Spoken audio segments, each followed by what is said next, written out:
डिसेंबर 2025 तुमच्यासाठी एकूणात शुभ, प्रगतिकारक आणि संधींनी भरलेला महिना जाण्याची शक्यता आहे.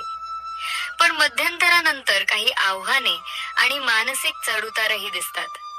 करिअर, परदेश योग, नाती आणि आरोग्य या सगळ्या क्षेत्रात संतुलन ठेवणं महत्वाचे राहील. करिअर आणि नोकरी, बिझनेस. महिन्याची सुरुवात नोकरीत स्थैर्य, वरिष्ठांचे सहकार्य आणि एखाद्या महत्वाच्या प्रोजेक्टची जबाबदारी घेऊन होऊ शकते. कामानिमित्त प्रवास किंवा ऑन-साइट, परदेशी असाइनमेंटचा योग असेल. केलेले व्यावसायिक प्रवास फायदेशीर ठरतील. महिन्याच्या शेवटच्या भागात ऑफिस पॉलिटिक्स, डेडलाईनचा ताण किंवा कामात गोंधळ वाढू शकतो. त्यामुळे शांत राहून निर्णय घ्या. आर्थिक स्थिती आणि गुंतवणूक. डिसेंबरमध्ये इन्व्हेस्टमेंट मधून किंवा साइड इन्कम मधून चांगला लाभ होण्याची चिन्हे आहेत. विदेशातूनही पैसा मिळू शकतो. मोठ्या खर्चापूर्वी प्लॅन करूनच निर्णय घ्यावा. महिन्याच्या उत्तरार्धात अनियोजित खर्च किंवा कर्ज संबंधी ताण जाणवू शकतो. प्रॉपर्टी, वाहन किंवा घराशी जोडलेल्या निर्णयांसाठी दस्तऐवज नीट वाचूनच पुढे जा. घाई करू नका. प्रेम, नाती आणि कुटुंब.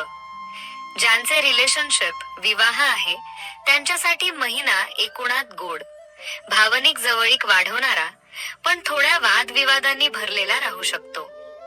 संवादातील कटुता, गैरसमज आणि अहंकार यामुळे पहिल्या आठवड्यानंतर काही तणाव निर्माण होण्याची शक्यता आहे. शब्दांवर नियंत्रण ठेवणे आवश्यक.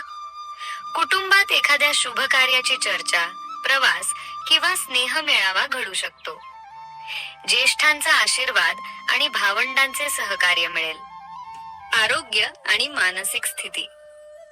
सुरुवातीचा काळ ऊर्जा आणि उत्साह देणारा असला तरी महिन्याच्या मध्यात मानसिक तणाव, थकवा किंवा झोपेचा त्रास जाणवू शकतो.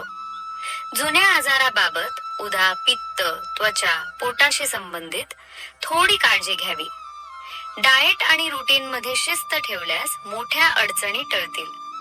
ध्यान, योगा, ट्रेकिंग सारखी हलकी शारीरिक हालचाल आणि पाण्याशी संबंधित उपाय, जप, दान मन शांत ठेवण्यास उपयोगी ठरतील. हा मास भावनिक राशीसाठी खास महत्वाचा उपाय मानला जातो.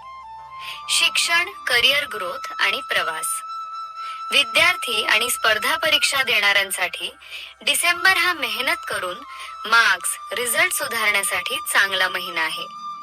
शिक्षक किंवा मेंटर्सचे सहकार्य मिळेल. नवीन कोर्स, स्किल अपग्रेड, भाषा किंवा टेक्निकल सर्टिफिकेशन घेण्याची चांगली संधी आहे. यामुळे येणाऱ्या वर्षासाठी करिअरच्या वाटा मोकळ्या होतील. परदेश प्रवास, स्टडी व्हिसा, जॉब व्हिसा किंवा ऑन-साइट संधींसाठी केलेले प्रयत्न या महिन्यात फलदायी होऊ शकतात. डॉक्युमेंटेशन आणि टायमिंग कडे मात्र नीट लक्ष द्या. खास ज्योतिषी सल्ला. सोमवार किंवा गुरुवारी शिव विष्णू मंदिरात पांढरे फुले किंवा पिवळा नैवेद्य अर्पण करून करिअर आणि भाग्यवृद्धीसाठी प्रार्थना करा. पाण्यात थोडी खडी साखर किंवा दूध मिसळून वृक्षाला, तुळशीला अर्पण करणे तसेच शक्य असेल तेव्हा पाण्याचे दान करणे हे कर्क राशीसाठी डिसेंबर मध्ये शुभ संकेत वाढवणारे मानले जाते. शक्यतो रात्री उशिरापर्यंत अनावश्यक स्क्रीन टाइम टाळा आणि महत्वाचे निर्णय, नोकरी बदल, मोठी गुंतवणूक, नातेसंबंधात ब्रेक भावनेच्या भरात न घेता 2 दिवस विचार करूनच घ्या.